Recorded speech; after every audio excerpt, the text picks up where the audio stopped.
The American Claimant by Mark Twain. Chapter 21. She had made everything comfortable for the artist. There was no further pretext for staying. So she said she would go now and asked him to summon the servants in case he should need anything. She went away unhappy, and she left unhappiness behind her, for she carried away all the sunshine. The time dragged heavily for both now. He couldn't paint for thinking of her. She couldn't design or millinerize with any heart for thinking of him. Never before had painting seemed so empty to him. Never before had millinerizing seemed so void of interest to her. She had gone without repeating that dinner invitation, an almost unendurable disappointment to him. On her part, well, she was suffering too, for she had found she couldn't invite him. It was not hard yesterday, but it was impossible today. 1,000 innocent privileges seemed to have been filched from her unawares in the past 24 hours. Today she felt strangely hampered, restrained of her liberty. Today she couldn't propose to herself to do anything or say anything concerning this young man without being instantly paralyzed into non-action by the fear that he might suspect. Invite him to dinner today? It made her shiver to think of it. And so her afternoon was one long fret, broken at intervals. 3 times she had to go downstairs on errands, that is, she thought she had to go downstairs on errands. Thus, going and coming, she had 6 glimpses of him, in the aggregate, without seeming to look in his direction. And she tried to endure these electric ecstasies without showing any sign, but they fluttered her up a good deal, and she felt that the naturalness she was putting on was overdone and quite too frantically sober and hysterically calm to deceive. The painter had his share of the rapture. He had his 6 glimpses, and they smote him with waves of pleasure that assaulted him, beat upon him, washed over him deliciously, and drowned out all consciousness of what he was doing with his brush. So there were 6 places in his canvas which had to be done over again. At last, Gwendolyn got some peace of mind by sending word to the Thompsons in the neighborhood that she was coming there to dinner. She wouldn't be reminded at that table that there was an absentee who ought to be a presentee, a word which she meant to look out in the dictionary at a calmer time. About this time, the old Earl dropped in for a chat with the artist and invited him to stay to dinner. Tracy cramped down his joy and gratitude by a sudden and powerful exercise of all his forces. And he felt that now that he was going to be close to Gwendolyn and hear her voice and watch her face during several precious hours, earth had nothing valuable to add to his life for the present. The Earl said to himself, "This spectre can eat apples, apparently. We shall find out now if that is a specialty. I think myself it's a specialty. Apples, without doubt, constitute the spectral limit. It was the case with our first parents. No, I am wrong, at least only partly right. The line was drawn at apples, just as in the present case, but it was from the other direction." The new clothes gave him a thrill of pleasure and pride. He said to himself, "I've got part of him down to date, anyway." Sellers said he was pleased with Tracy's work, and he went on and engaged him to restore his old masters, and said he should also want him to paint his portrait and his wife's, and possibly his daughter's. The tide of the artist's happiness was at flood now. The chat flowed pleasantly along while Tracy painted and Sellers carefully unpacked a picture which he had brought with him. It was a chromo, a new one, just out. It was the smirking, self-satisfied portrait of a man who was inundating the Union with advertisements inviting everybody to buy his specialty, which was a $3 shoe or a dress suit or something of that kind. The old gentleman rested the chromo flat upon his lap and gazed down tenderly upon it and became silent and meditative. Presently Tracy noticed he was dripping tears on it. This touched the young fellow's sympathetic nature and at the same time gave him the painful sense of being an intruder upon a sacred privacy, an observer of emotions which a stranger ought not to witness. But his pity rose superior to other considerations and compelled him to try to comfort the old mourner with kindly words and a show of friendly interest. He said, "I'm very sorry. Is it a friend who—" "More than that, far more than that. A relative, the dearest I had on earth, although I was never permitted to see him.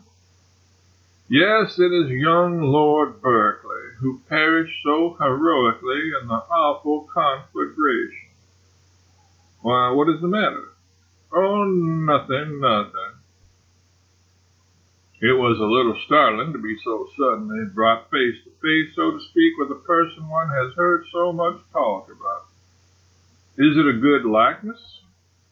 "Oh, without doubt, yes. I never saw him, but you can easily see the resemblance to his father," said Sellers, holding up the chromo and glancing from it to the chromo representing the usurping Earl and back again with an approving eye. "Well, no, I'm not sure that I make out the likeness. It is plain that the usurping Earl there has a great deal of character and a long face like a horse's, whereas his heir here is smirking, moon-faced, and characterless." "We are all that way in the beginning, all the line," said Sellers, undisturbed. "We all start as moon-faced fools, then later we tadpole along into horse-faced marvels of intellect and character. It is by that sign and by that fact that I detect the resemblance here, and know this portrait to be genuine and perfect. Yes, all our family are fools at first." "This young man seems to meet the hereditary requirement, certainly." Yes, he was a fool without any doubt. Examine the face, the shape of the head, the expression. It's all fool, straight through." "Thanks," said Tracy involuntarily. "Thanks?" "I mean for explaining it to me. Go on, please." "As I was saying, fool is printed all over his face. A body can even read the details." "What do they say?" "Well, added up, he is a wobbler." Which?" "Wobbler. A person that's always taking a firm stand about something or other. Kind of a Gibraltar stand, he thinks, for unshakable fidelity and everlastingness. And then, inside of a little while, he begins to wobble. No more Gibraltar there, no sir. Mighty ordinary, commonplace weakling wobbling around on stilts. That's Lord Berkeley to a dot. You can see it. Look at that sheet. But why are you blushing like sunset? Dear sir, have I unwittingly offended in some way?" "Oh, no, indeed, far from it. But it always makes me blush to hear a man revile his own blood." He said to himself, "How strangely his vagrant and unguided fancies have hit upon the truth. By accident he has described me. I am that contemptible thing. When I left England I thought I knew myself. I thought I was a very Frederick the Great for resolution and staying capacity. Whereas in truth I am just a wobbler, simply a wobbler. Well, after all, it is at least creditable to have high ideals and give birth to lofty resolutions. I will allow myself that comfort. Then he said aloud, could this sheep, as you call him, breed a great and self-sacrificing idea in his head, do you think? Could he meditate such a thing, for instance, as the renunciation of the earldom and its wealth and its glories, and voluntary retirement to the ranks of the commonalty, there to rise by his own merit or remain forever poor and obscure? Could he? Why, look at him. Look at this simpering, self-righteous mug. There is your answer. It's the very thing he would think of. And he would start in to do it, too. And then he'd wobble. And back down every time. Is that to happen with would that happen to all his high resolutions? Oh, certainly. Certainly. It's the Rossmore of it. Then this creature was fortunate to die. Suppose, for argument's sake, that I was a Rossmore, and it can't be done. Why? Because it's not a supposable case. To be a Rossmore at your age, you'd have to be a fool, and you're not a fool. And you'd have to be a wobbler, whereas anybody that is an expert at reading character can see at a glance that when you set your foot down once, it's there to stay. An earthquake can't wobble it. He added to himself, that's enough to say to him, but it isn't half strong enough for the facts. The more I observe him now, the more remarkable I find him. It is the strongest face I have ever examined. There is almost superhuman firmness here, immovable purpose, iron steadfastness of will. A most extraordinary young man.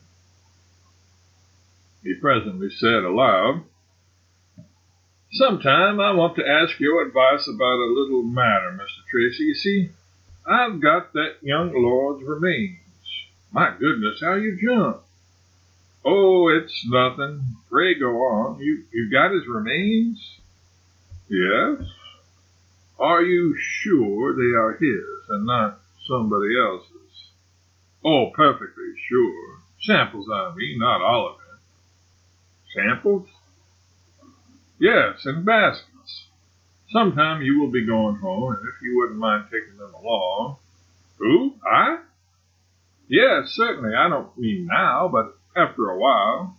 But look here. Would you like to see them? No, most certainly not. I don't want to see them. Oh, very well. I only thought, hey, where are you going, dear? Out to dinner, Papa. Tracy was aghast. The colonel said in a disappointed voice, well, I'm sorry. Sure, I didn't know she was going out, Mr. Tracy. Gwendolyn's face began to take on a sort of apprehensive, what have I done expression. 3 old people to 1 young one. Well, it isn't a good team, that's a fact. Gwendolyn's face betrayed a dawning hopefulness, and she said, with a tone of reluctance which hadn't the hallmark on it, if you prefer, I will send word to the Thompsons that I... Oh, is it the Thompsons? That simplifies it. Sets everything right. We can fix it without spoiling your arrangements, my child. You've got your heart set on. But, Papa, I'd just as soon go there some other... No, I won't have it. You are a good, hard-working, darling child, and your father is not the man to disappoint you when you... But, Papa, go along. I won't hear a word. We'll get along, dear. Gwendolyn was ready to cry with vexation. But there was nothing to do but start, which she was about to do when her father hit upon an idea which filled him with delight because it so deftly covered all the difficulties of the situation and made things smooth and satisfactory. I've got it, my love, so that you won't be robbed of your holiday and at the same time will be pretty satisfactorily fixed for a good time here. You send Belle Thompson here, perfectly beautiful creature, Tracy, perfectly beautiful. I want you to see that girl. Why, you'll just go mad. You'll go mad inside of a minute. Yes, you send her right along, Gwendolyn, and tell her why she's gone. He turned. She was already passing out at the gate. He muttered, I wonder what's the matter. I don't know what her mouth's doing, but I think her shoulders are swearing. Well, said Sellers blithely to Tracy, I shall miss her. Parents always miss the children as soon as they're out of sight. It's only a natural and wisely ordained partiality. But you will be all right because Miss Bell will supply the youthful element for you and to your entire content. And we old people will do our best too. We shall have a good enough time, and you'll have a chance to get better acquainted with Admiral Hawkins. That's a rare character, Mr. Tracy, one of the rarest and most engaging characters the world has produced. You'll find him worth studying. I've studied him ever since he was a child, and have always found him developing. I really consider that one of the main things that have enabled me to master the difficult science of character reading was the vivid interest I always felt in that boy, and the baffling inscrutabilities of his ways and inspirations. Tracy was not hearing a word. His spirits were gone. He was desolate. Yes, a most wonderful character. Concealment. That's the basis of it. Always the first thing you want to do is to find the keystone a man's character is built on. Then you've got it. No misleading and apparently inconsistent peculiarities can fool you then. What do you read on the senator's face? Simplicity. A kind of rank and protuberant simplicity.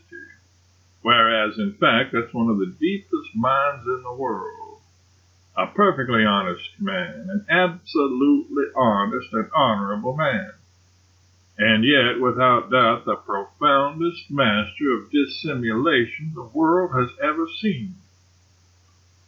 Oh, it's devilish. This was wrung from the unlistening Tracy by the anguished thought of what might have been if only the dinner arrangements hadn't gotten mixed. No, I shouldn't call it that, said Sellers, who was now placidly walking up and down the room with his hands under his coat tails and listening to himself talk. One could quite properly call it devilish in another man, but not in the senator. Your term is right, perfectly right, I grant it, but the application is wrong. It makes a great difference. Yes, he is a marvelous character. I do not suppose that any other statesman ever had such a colossal sense of humor, combined with the ability to totally conceal it. I may accept George Washington and Cromwell and perhaps Robespierre, but I draw the line there. A person not an expert might be in Judge Hawkins' company a lifetime and never find out he had any more sense of humor than the cemetery. A deep-drawn, yard-long sigh from the distraught and dreaming artist, followed by a murmured, miserable, oh, miserable. Well, no, I shouldn't say that about it quite. On the contrary, I admire his ability to conceal his humor, and even more if possible than I admire the gift itself, stupendous as it is. Another thing. General Hawkins is a thinker, a keen, logical, exhaustive, analytical thinker, perhaps the ablest of modern times. That is, of course, upon themes suited to his size, like the glacial period and the correlation of forces and the evolution of the Christian from the caterpillar, any of those things. Give him a subject according to his size and just stand back and watch him think. Why, you can see the place rock. Ah, yes, you must know him. You must get on the inside of him. Perhaps the most extraordinary mind since Aristotle. Dinner was kept waiting for a while for Miss Thompson, but as Gwendolyn had not delivered the invitation to her, the waiting did no good, and the household presently went to the meal without her. Poor old Sellers tried everything his hospitable soul could devise to make the occasion an enjoyable one for the guest, and the guest tried his honest best to be cheery and chatty and happy for the old gentleman's sake. In fact, all hands worked hard in the interest of a mutual good time, but the thing was a failure from the start. Tracy's heart was lead in his bosom. There seemed to be only one prominent feature in the landscape, and that was a vacant chair. You couldn't drag his mind away from Gwendolyn and his hard luck. Consequently, his distractions allowed deadly pauses to slip in every now and then when it was his turn to say something. And, of course, this disease spread to the rest of the conversation. Wherefore, instead of having a breezy sail in sunny waters, as anticipated, everybody was bailing out and praying for land. What could the matter be? Tracy alone could have told. The others couldn't even invent a theory. Meanwhile, they were having a similarly dismal time at the Thompson house. In fact, a Twain experience. Gwendolyn was ashamed of herself for allowing her disappointment to so depress her spirits and make her so strangely and profoundly miserable. But feeling ashamed of herself didn't improve the matter any. It only seemed to aggravate the suffering. She explained that she was not feeling very well, and everybody could see that this was true. So she got sincere sympathy and commiseration. But that didn't help the case. Nothing helps that kind of a case. It is best to just stand off and let it fester. The moment the dinner was over, the girl excused herself, and she hurried home, feeling unspeakably grateful to get away from that house and that intolerable captivity and suffering. Will he be gone? The thought arose in her brain, but took effect in her heels. She slipped into the house, threw off her things, and made straight for the dining room. She stopped and listened. Her father's voice, with no life in it. Presently her mother's. No life in that. A considerable vacancy, then a sterile remark from Washington Hawkins. Another silence. Then, not Tracy's, but her father's voice again. He's gone, she said to herself despairingly, and listlessly opened the door and stepped within. Why, my child, cried the mother, how white you are! Has anything... What? Exclaimed Sellers. It's gone like a flash. 'Twasn't serious. Already she's as red as the soul of a watermelon. Sit down, dear, sit down. Goodness knows you're welcome. Did you have a good time? We've had great times here, immense. Why didn't Miss Bell come? Mr. Tracy is not feeling well, and she'd have made him forget it. She was content now, and out from her happy eyes there went a light that told the secret to another pair of eyes there, and got a secret in return. In just that infinitely small fraction of a second, those two great confessions were made, received, and perfectly understood. All anxiety, apprehension, uncertainty vanished out of these young people's hearts and left them filled with a great peace. Sellers had had the most confident faith that with a new reinforcement, victory would be at this last moment snatched from the jaws of defeat. But it was an error. The talk was as stubbornly disjointed as ever. He was proud of Gwendolyn and liked to show her off, even against Miss Belle Thompson.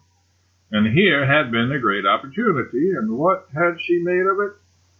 He felt a good deal put out. It vexed him to think that this Englishman, with the traveling Briton's everlasting disposition to generalize whole mountain ranges from single sample grains of sand, would jump to the conclusion that American girls were as dumb as himself. Generalizing the whole tribe from this single sample, and she at her poorest, there being nothing at that table to inspire her, give her a start, keep her from going to sleep. He made up his mind that for the honor of the country he would bring these two together again over the social board before long. There would be a different result another time, he judged. He said to himself with a deep sense of injury, he'll put in his diary, they all keep diaries, he'll put in his diary that she was miraculously uninteresting. Dear, dear, but wasn't she? I never saw the like, and yet looking as beautiful as Satan, too, and couldn't seem to do anything but paw breadcrumbs and pick flowers to pieces and look fidgety. And it isn't any better here in the Hall of Audience. I've had enough. I'll haul down my flag. The others may fight it out if they want to. He shook hands all around and went off to do some work which he said was pressing. The idolaters were the width of the room apart and apparently unconscious of each other's presence. The distance got shortened a little now. Very soon the mother withdrew, the distance narrowed again. Tracy stood before a chromo of some Ohio politician which had been retouched and chainmailed for a crusade in Rossmore. Gwendolyn was sitting on the sofa not far from his elbow, artificially absorbed in examining a photograph album that hadn't any photographs in it. The senator still lingered. He was sorry for the young people. It had been a dull evening for them. In the goodness of his heart, he tried to make it pleasant for them now, tried to remove the ill impression necessarily left by the general defeat, tried to be chatty, even tried to be gay. But the responses were sickly. There was no starting any enthusiasm. He would give it up and quit. It was a day specially picked out and consecrated to failures. But when Gwendolyn rose up promptly and smiled a glad smile and said with thankfulness and blessing, "Must you go?" it seemed cruel to desert, and he sat down again. He was about to begin a remark when he didn't. We have all been there. He didn't know how he knew his concluding to stay longer had been a mistake. He really knew it, and knew it for dead certain, too. And so he bade good night and went mooning out, wondering what he could have done to change the atmosphere that way. As the door closed behind him, those two were standing side by side looking at that door, looking at it in a waiting, second-counting, but deeply grateful kind of way. And the instant it closed, they flung their arms about each other's necks, and there, heart to heart and lip to lip, "Oh, my God, she's kissing it!" Nobody heard this remark because Hawkins, who bred it, only thought it, he didn't utter it. He had turned the moment he had closed the door and had pushed it open a little, intending to re-enter and ask what ill-advised thing he had done or said, and apologize for it. But he didn't re-enter. He staggered off, stunned, terrified, distressed. End of chapter 21.